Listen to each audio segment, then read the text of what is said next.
Okay, so this is going to be a little cumbersome, I think.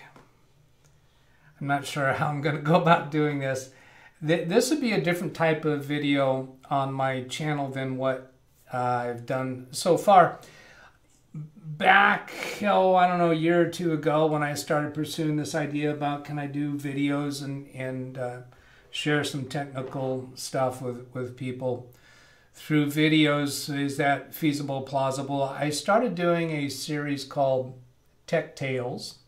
Those videos still exist on my personal channel. That personal channel is a little bit neglected right now. It has the same banner, Live Windows Training, that is on this channel, but it's actually my personal channel. My personal channel just goes by the name DougBetts, and it's got some Tech Tales videos that I did back then, kind of experimenting with how to do this. So I think I think this video might be the first of Tech Tales for Live Windows Training, because I think there may be people who would be interested in these, and these will have some kind of unique characteristic in the thumbnail so that you can recognize what they are. I'm not doing Zoom sessions. I'm not connecting remote to other computers in this style of video. And what I'm doing is talking about real time slips, real work that I'm doing with real world clients.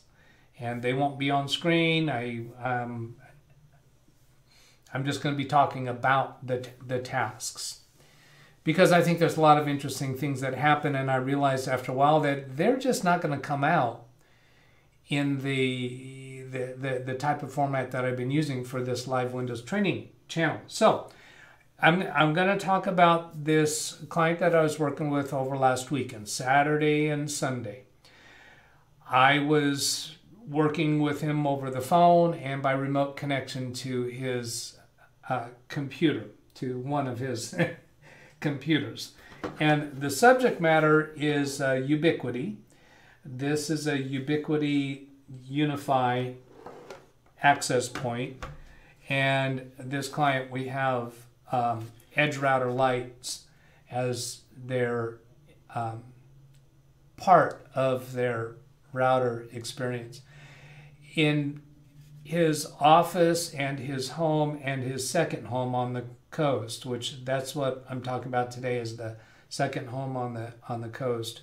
We have these edge routers in series to his ISP router. So one side he has Comcast on the beach.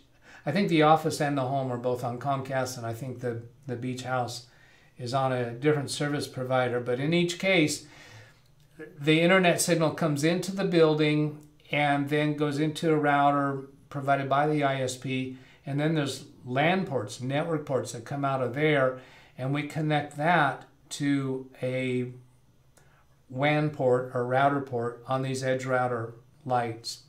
Now these edge router lights don't actually have a WAN port.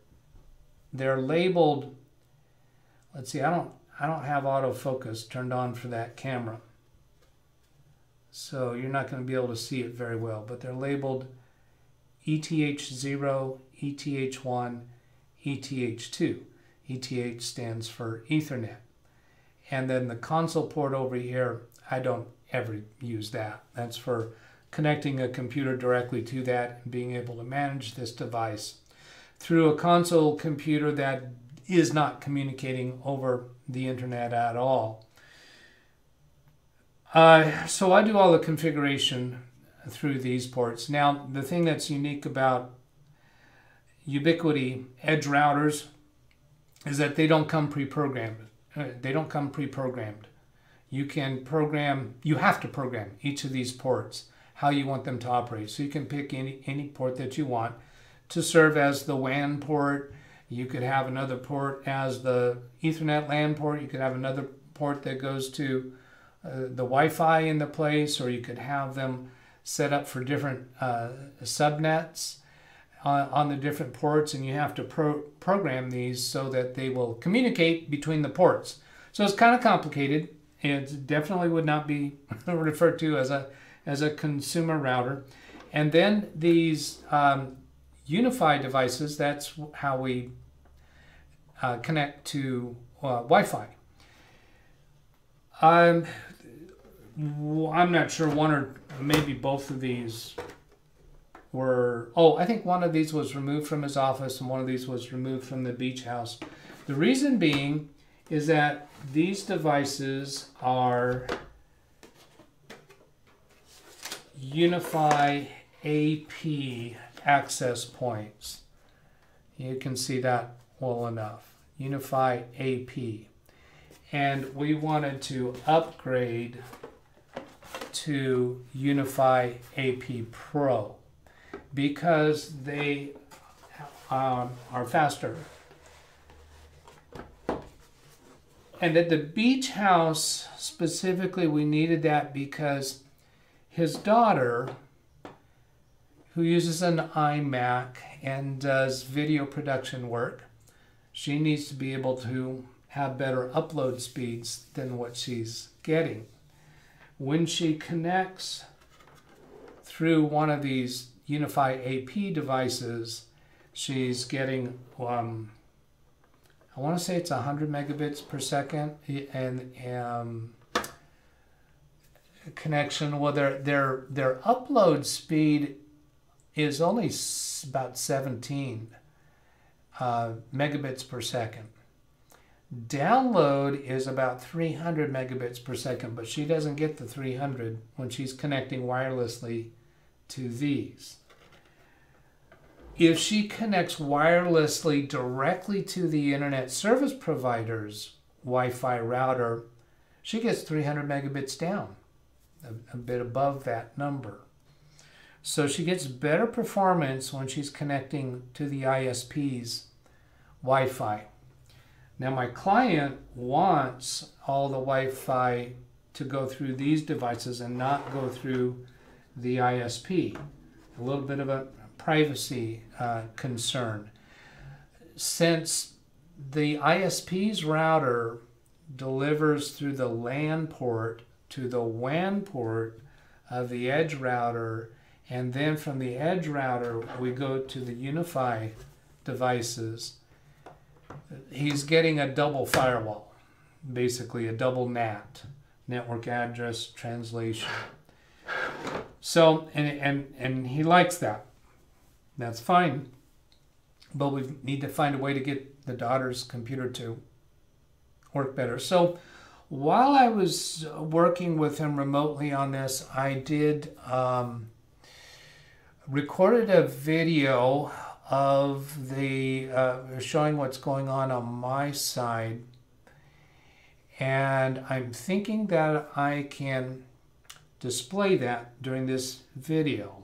So I've got that, whoops, I gotta say over here on this computer.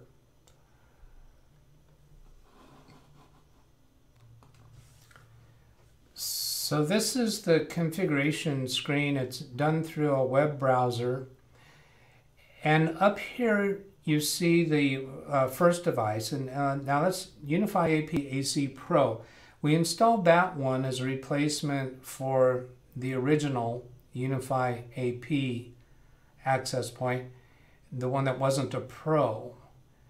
And so now over this last weekend, what we're doing is he bought a second one, and the objective was to bridge those two so that the second one can connect via Ethernet cable to the iMac to see if we get better performance that way. Now, we came across documentation that, well, first we tried doing this bridge operation with the UniFi AP, not the Pro version. And it advertised 300 megabits per second. I'll show you here. See, it advertised 300 megabits per second here. But as it turns out, the way we came to understand it is that that 300 is just when two of these devices are talking to each other, that they can't actually talk to a single Wi-Fi device at that speed. I'm still not sure I'm saying that Okay, I'm jumping in here. This is the video that you just left off at was probably an hour ago. I'm just replaying it now, looking over some things, and I realized I was wrong. You could see it in my eyes that I wasn't convinced of what I was saying there about that speed. So what we found out was that this 300 megabits per second is the wireless transfer capability between a Wi-Fi device and this device, but the Ethernet cable, the Ethernet port on this device is only 100 megabits per second. I thought, what? Are you kidding? That doesn't make sense. A Wi-Fi device can connect 300 megabits per second, can communicate that fast, but then the Ethernet is bottlenecked to 100 megabits per second. When I found the documentation for that, I showed it to my client, and really, is that what we're seeing? I don't know why it was set up that way. So I'm just inserting this explanation right here in the midst of what you're watching. So now we'll go back to our regularly scheduled program in progress. Right. But here's what we did is we decided to try this with two of the AP Pros. So here both of these are connected to this programming interface. This one has been removed from the network. And so for either of these, I can have a properties page open over here. And this is how we do the configuration. Now, this is a video that I've got on the screen, but I'm not actually going to play it as a video because it just goes too long. So I'm going to scrub forward to a place where I can show something else. So here's a place where you can hardly tell that this one's highlighted here, but it is. If you look at the hardware address F4, so this is F4 that we're dealing with.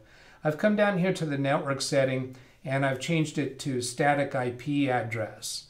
This 133 address that it has now, it picked that up as a dynamic address from the DHCP of the edge router that's at that house.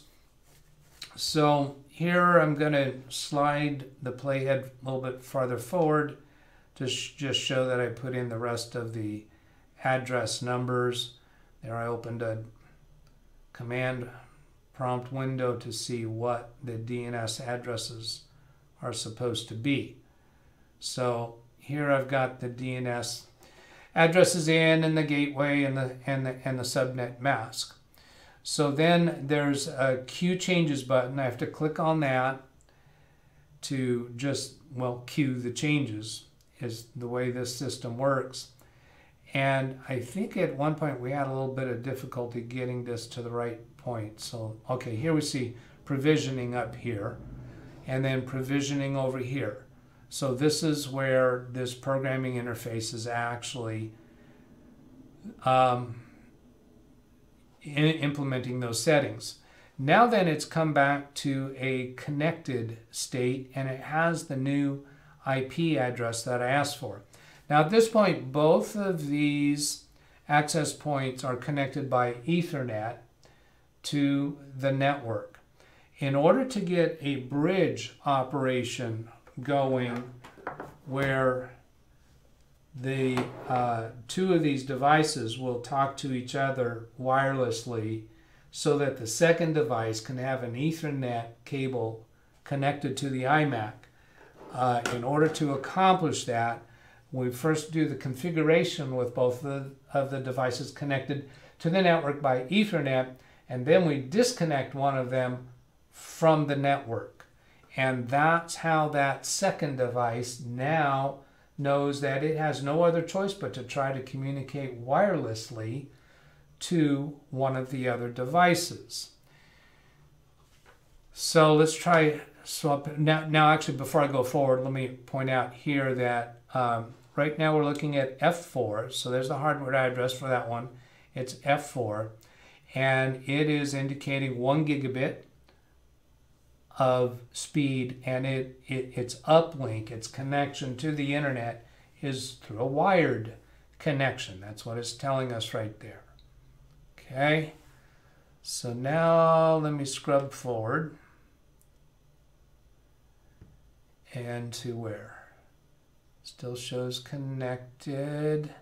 At some point here, yeah, okay, so here it goes to isolated and shows the status of isolated over here. That's where we've disconnected it from the Ethernet cable.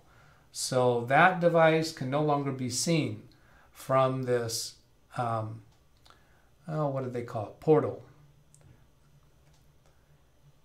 Then if I scroll farther forward, the next thing that happens, and this next piece is just happening without us clicking anything. It just sits long enough. And where does this happen? Oh, here's another piece that I had not yet figured out. So over here on this side, wireless uplinks, it's showing a Wi-Fi signal that it can connect to. And notice that the hardware address of that access point is 7.4. Well, that is the hardware address of the other access point. So there's an action button out here. It looks like a chain link. So I need to click on that in order to tell this device to use that as an uplink. So let's see. There's isolated, and where's the next step I want to go to? I'm probably going to skip over a little bit of this because it's just going to be too long if I go over all of it. I mainly wanted to give the idea of how these devices work. It's quite different than many other types of Wi-Fi devices. Okay, so now it's come back to a connected state. And, let's see here. Now, this got to be a little confusing for us at a point. This properties page with the 7.4 goes down to here. All of that is one of these access points. Down here is F4, and that is the second device. So it's actually got both, we've got both property pages over there open in that area. So then scrubbing forward. Okay, so now this second device has switched to a mode of saying connected wireless. So the UniFi portal here, that's still not quite the right word. It's recognizing that that device is connected wirelessly to the network. And then if I scrub further forward, where do we go next? Okay, now here's heartbeat missed. Okay, so what happened is we've got this device connected wirelessly, and then I think at this point he connected the Ethernet cable to the iMac, and then we got a heartbeat missed, which is basically this interface's way of telling us I can't see that device anymore. It's missing. Then we scrub further forward. Let's see what happens next. Okay, so then it went back to isolated and go a little bit further and then connected wireless again. So what we did there is we disconnected it from the iMac and took it back to the top of the stairwell. So this this house over on the beach, it has a bottom floor and an upper floor, and the ISP's router is on the first floor, and his daughter's iMac is on the second floor, and it's a bit of an angle. Well, once he got the second device plugged in up there at the daughter's computer, we lost connection. So I had him disconnect from the daughter's computer and bring the second device back to the stairwell, because we originally were connected the bottom of the stairwell and the top of the stairwell, and that's where we got a connectivity, wireless connectivity between the two devices. So took it back over there and we got connected again. So now we're wondering, what is the problem with going wirelessly at an angle through that house? It's not, it seriously does not look like enough walls or structures or equipment that the signal is trying to go through. But when he's got the second device at the top of the stairwell, the first device at the bottom of the stairwell, it works. So this was the beginning of us having troubles. So then here we're back to isolated, and I'm coming up here. Now I'm kind of saying this from memory, and it may be a little bit inaccurate. If I were actually playing this as a video, I'd be hearing my side of the conversation, which would give me some detail about where we were at that time, but it's not really that important for the purposes of this Tech Tales video. I am leading up to something here that's kind of a fun troubleshooting result. Yeah, I'll call it that. So then let's go on up here and see it. So back here we're connected again. And I think what happened here is that we're actually, I think, connected by Ethernet on the second device again to try a different option with in how we configure it. There it says connected wireless again. Oh, let me point out here, this wireless uplink on the second device, when this wireless uplink is configured correctly in this section, this item over here, this icon over here, no longer looks like the two chain links, but it looks like a garbage can, and that would be how we would disassociate or tell it not to use that Wi-Fi signal as an uplink. Okay, scrubbing along further forward. I'm going to different tabs, and let's see, there's a heartbeat missed again. So we did this round and round 2 or 3 times, and every time we took the device back up to the daughter's computer to try to deal with it there, we lost this connection again. So that was Saturday, and we had, let's see, if I come back here to the beginning of this, that was less than an hour we spent on it at that time. Okay, I was just looking at how much time is on this video, so excuse me for bouncing back and forth on you. So now what I think I'll do is go pull up the second video, which was on the following day, and describe how that went. Now this was almost 3 hours long. It was 2 hours, 59 minutes, and some seconds. And by the way, for those of you who have been kind of following my experiences between LogMeIn Rescue and Instant House Call, we could not get our connection established through LogMeIn Rescue for this work on his home on the coast. So this is all done through Instant House Call, and it's one of my early experiences with Instant House Call. So I want to get up to the point where we get into the programming interface here so I can start describing this. So here I'm going to punch over to this. Okay, so here, let's see, I want to pause that.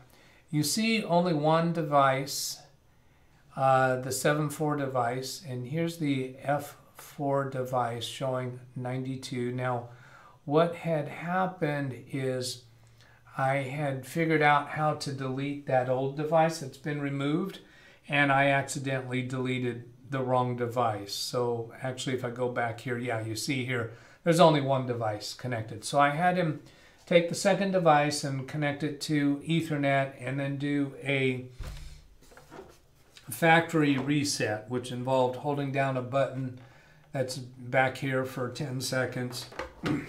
So it gets reset to factory settings. And then I'm going to scrub forward and see what we get to next that I could worth talking about. So then next step, when I tell it to adopt this new device, it looks like a new device never seen before because it's been reset to factory settings. So I told it to adopt. In fact, let me go back and show you the adopt option. Let's see. At first it says managed by other. It kind of grayed out there. It says managed by other because at this point in time, it still has the settings that we previously configured. So it thinks it's being managed by a different Ubiquity management console. And I know I'm saying that name wrong. It's this interface that we're looking at. I'm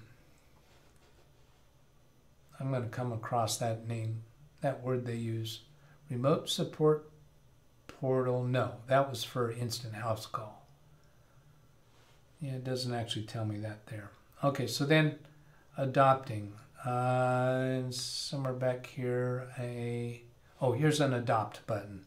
So this still says managed by other, and there's an adopt button here. So I click on that adopt button. I'm going to try going forward 30 seconds at a time. And then it tells me the configuration has changed. Do you want to reset the form, lose all your changes? And here I select reset form. So it goes, because I want to get back to factory settings. Yes.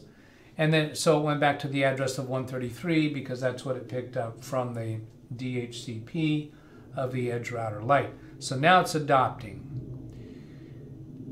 And here's showing I'm getting an advanced adopt option. And over here it says adopting and provisioning. And there's two mouses floating around there. One mouse is from the actual recorded mouse, and the other is the mouse that I'm moving around now. I probably should stop doing that, huh? Okay, so I go to the config menu option, it looks like. It still says provisioning.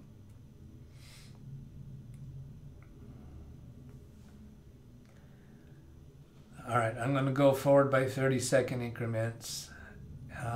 Stun communication failed. I'll pause that. This device is not able to connect to the internal stun server.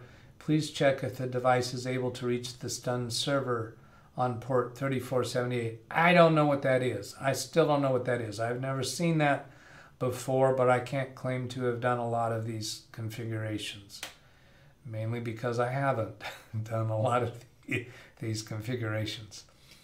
Okay, so then we come back down here, and it looks like I'm putting in the IP address again, putting in the same settings I had before. Now, right now, this device still has the 133 IP address. I can move my mouse around now because I have the video paused, but if I click play on the video, I want to stop moving my mouse around. So there I'm adding the second DNS address. Now I'm going to pause it and jump forward by 30-second increments. So that still says connected, still 133. It's the IP address. Now it says provisioning. You know what? I wanted to show those saving options here because they were kind of troublesome for us. So I'm going to press the play button, and then there's a cube changes down here that I'm clicking on there. And then down below that, another apply changes button shows up. And then up at the top, all pending changes were saved. And then it's provisioning.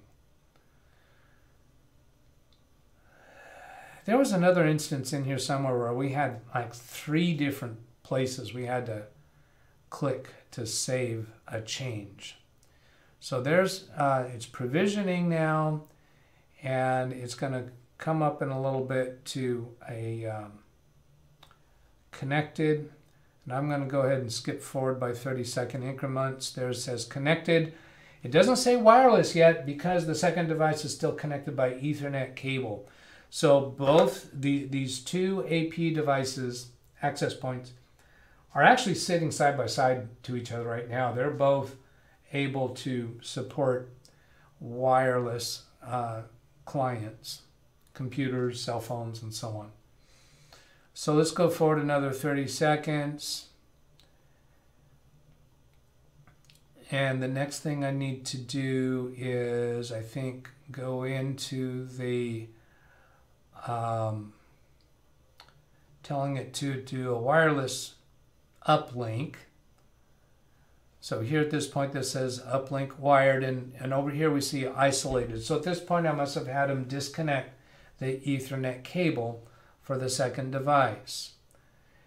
And then here for wireless uplinks, there are no uplinks for this device. That's what we found when we first came into here. I think it's a little delay before that actually shows up. I'm going to go backwards to that point again and let it play through. See, here it says no uplinks for this device. I'm going to click play. And I'm thinking that we just didn't give it enough time for that uplink to show up. Here's an uplink wired showing for this device, but it's not connected by Ethernet cable right now. So I go to, I think I'm going to go to config here in a moment. Where are you going? I did a refresh.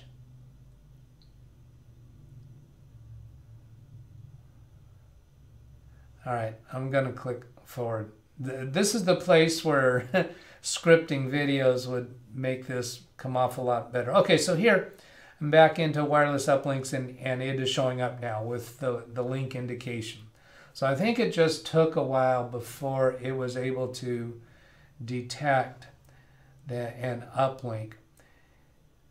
And it's also a little bit of a head scratcher how this programming interface console is able to communicate at all with that device number 2, since device number 2 is not yet connecting through a Wi-Fi uplink and the Ethernet is disconnected. So that's a little bit of a mystery to me. So I just clicked play because I think I'm about to click on this link button here. It says isolated. And I know at this point I'm saying, how can we be making any selections on this device when it is currently not connected? Come on, are we going to do something there? All right, I'm skipping forward by 30 seconds, and yes, something was done there. Okay, so going back, sorry about the confusion. Okay, it just switched. I saw it switch without me clicking on it. See the link over there under actions? Without, I don't think I'm actually, yeah, I didn't click on it. It changed to show that that's a wireless uplink. All right, it's a little confusing. I'm not going to try to answer that right now. Maybe I just didn't see the part of the video where I had clicked on that and then there was a delay before it happened. I don't know. I'm not going to sweat it. So here we have both devices connected, and let's see, F4, that's this one.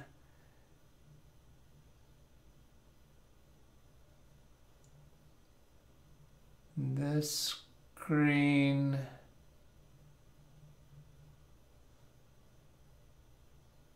trying to figure out if there's anything there that tells me whether it's connected with Ethernet right now. It doesn't have that wireless designation here, so it must be connected to Ethernet right now.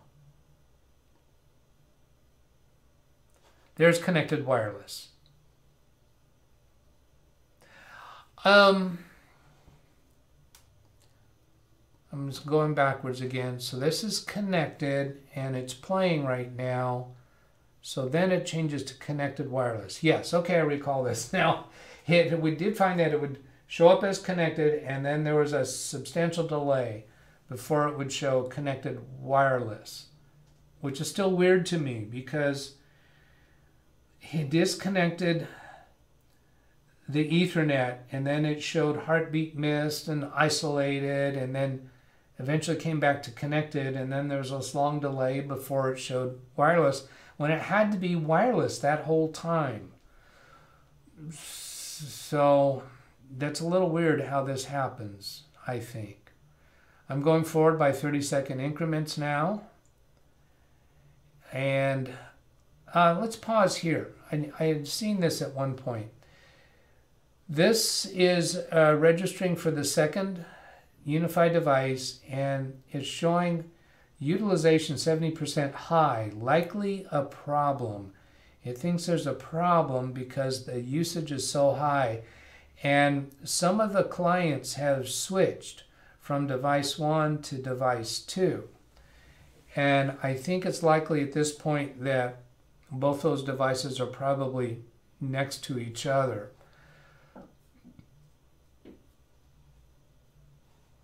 Now I'm going to click play, and I'm wondering if that was just high because some devices were just jumping from device 1 to device 2.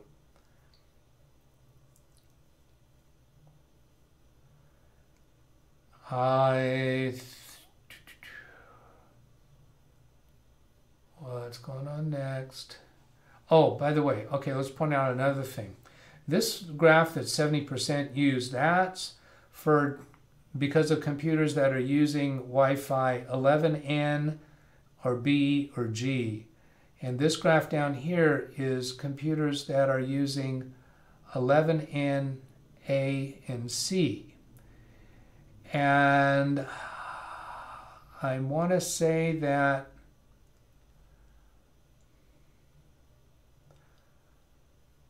one of these is 2.4 gigahertz and the other is 5.0 gigahertz. I think this one is the 5.0 and I think this one is the 2.4. I am not sure about that. I know I've looked that up in the past. Okay, so down here we see these correspond.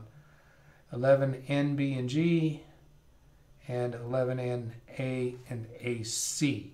Those are different levels or capabilities or qualities of wireless connections.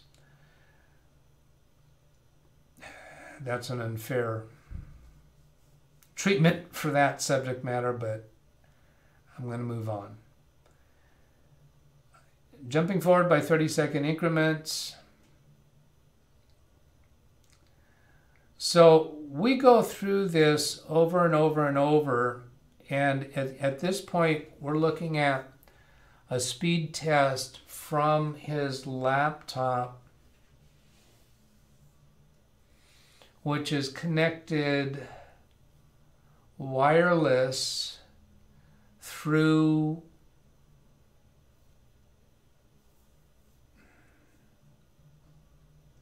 how is this one connected? You know what, I think this was connected.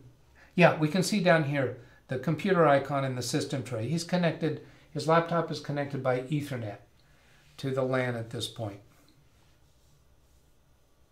And these are the speed numbers he's getting under those conditions.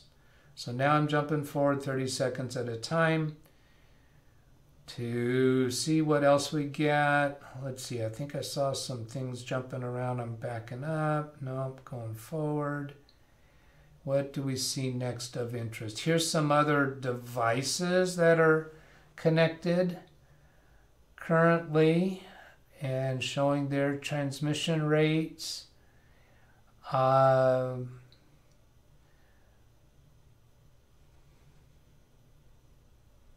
We've shifted to 7 clients on one and 3 clients on the other. I'm clicking forward by 30-second increments. So then here's the other one. Yeah, this is device number 1. It's got 7 devices. And then down here we have device number 2. And we see the different transmission rates that are going on with those devices. I will go forward by 30 seconds. Now we've got a balance of 8 and 2.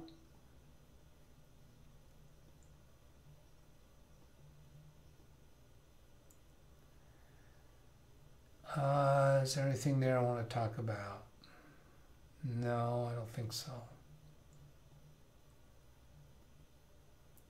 There's probably, I'm sure there's going to be plenty of things that I'm going to click through that I wish I would have talked about. But this Tech Tales that this video is, typically what I expect to happen is much shorter discussions, because most of the things that I do don't get this complicated and involved. And I think I can probably go ahead and skip to the end of this and tell you what happened. See, we're only 35 minutes into this, and this was a 3-hour long session.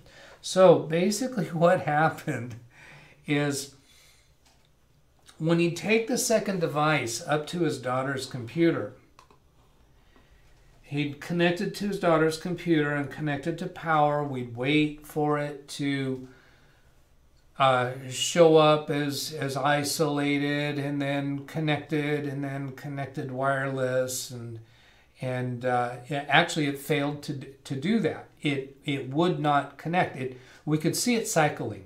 These devices have a light around here, and we could see it go from a blinking to a solid blue, and then go back to a blinking and a solid blue, and each one of these transitions would take almost a minute. And when the device works right, we can power it up, and it'll flash for about a minute, then it'll go solid for a minute, then it'll go back to flashing, then it'll come back to solid and stay there. And that's what happens when it works correctly. And that's what happened when you would take it to the top of that stairway, and it would work. It would show up on this console screen as connected and wireless.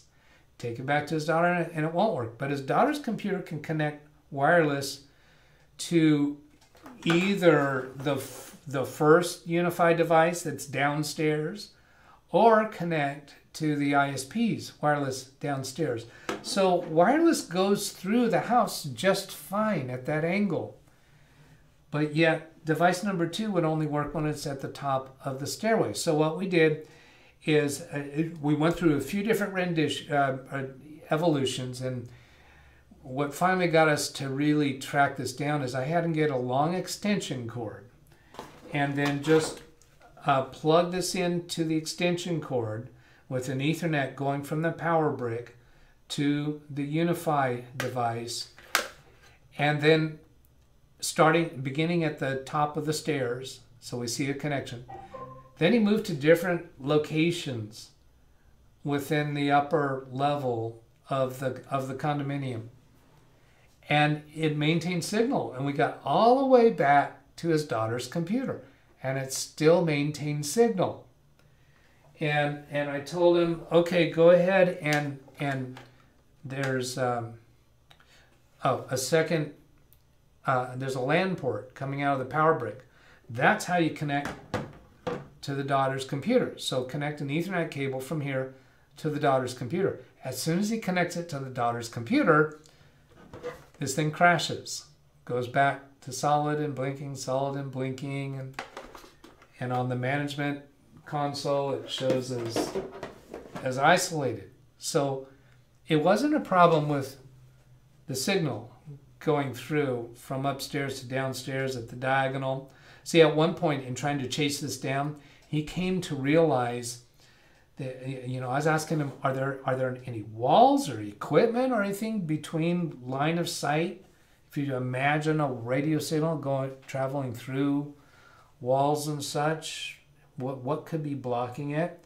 And there was a point where he said, oh, he went upstairs and downstairs and looking at everything, and he said, oh yeah, there's dirt in the path of that signal. Now that was before we discovered the problem was really his daughter's computer. So I've got a 3D model here of his condominium. I spent a lot of time preparing this 3D model. So there's the level 1, the floor level, and then the upstairs. And part of the upstairs, where the daughter's computer is is it's on a mountainside, right? So there's actually dirt here. This condominium is built into the side of a mountain. So the direct line of sight from access point 1 to access point 2 is theoretically traveling through dirt. And we neither of us really knew, is that a big deal? Is that a problem? So we thought, well, I guess so. But then we said, but wait a minute, our computer communicates through Wi-Fi direct through that area just fine. So then we said, how about we checked the network settings on our iMac, and it was set for DHCP. So it should pick up an IP address from the router. Well, I said, well, let's set a static address on it. So I talked him through setting a static address on the Mac. And then we tried plugging this in. Same thing. As soon as you plug it in, crashes it. So then we said, well, shut the computer down. Shut the iMac off. And then get the second access point communicating wirelessly to the first access point. Plug in the Ethernet to the computer while it's powered down. And that worked fine. Didn't cause a problem. And I said, turn the iMac on. So shortly after he turns the iMac on, the connection between access point 1 and access point 2 is lost. It crashes.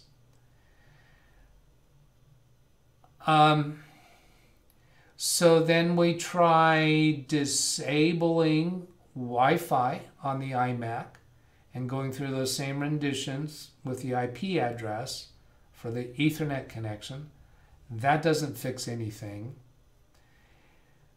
It seems like there was another one or two variations that we tried to do, trying to track down who is the actual culprit, where is the actual problem.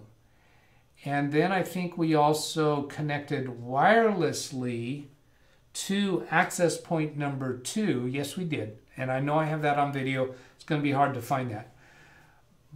We're connected to access from the iMac to access point 2 with that access point 2 right next to her computer without the Ethernet cable connected to her computer. So she's connected Wi-Fi to this device. And then do a speed test. And she was getting exactly the same speed for up and down as when she would connect directly to access point number 1. So connecting to access point number 2 was not slowing anything down, but it wasn't speeding anything up either, even though at that point she's communicating wirelessly with access point 2, and it's communicating through the bridge configuration to access point number 1. So that works. That bridge communication works. We just can't connect to Ethernet on her computer. So at this point, where we're at is I told him, well, the next thing to try is a USB Ethernet adapter connected to the iMac. So he's got to get a USB Ethernet connector that works for Macs, and we'll connect that with an Ethernet cable to access point number 2. Now, some of you must be questioning at this point, why don't they just run an Ethernet cable up to the daughter's computer? And that's what I told my client from the very get-go, because I avoid Wi-Fi whenever possible. Absolutely, whenever possible, avoid Wi-Fi. It just adds extra things that can get broken, extra things that can cause trouble. Now, some Wi-Fi setups, some of you watching this video say, hey, I've never had trouble with Wi-Fi. Wi-Fi works fine. Hey, that's great. It worked well for you, always. That's not the case. Out of 100 configurations of Wi-Fi, there's a percentage of them that will have troubles. In my line of work, if 10% of them have troubles, that's a pain in the neck. That's enough reason to try to steer somebody to run wires whenever you can. Well, he had a wiring guy come out, and he didn't like the answer. They weren't going to be able to run the wires through the walls. He was going to have to run the wires around the outside of the structure. And he just absolutely didn't want to do that. And I said, okay, well, we can try other ways to get your daughter's speeds up to where you want them to be. But it could be a challenge, and he signed on for it. So he's paying a lot of money to me that I'm uncomfortable with for trying to solve this. There's plenty of other options, other ways to go, but in his environment with his office and his home and his beach house, we've already kind of signed on to the Ubiquity line of equipment, and so we'd like to stay within that realm because we kind of like the company, and they've got a wide variety of different types of wireless devices. In fact, I've got another one right here. There's this guy that's primarily for outdoors, to mount it on a pole and be able to get a Wi-Fi signal over long distances. I think that one's kind of a directional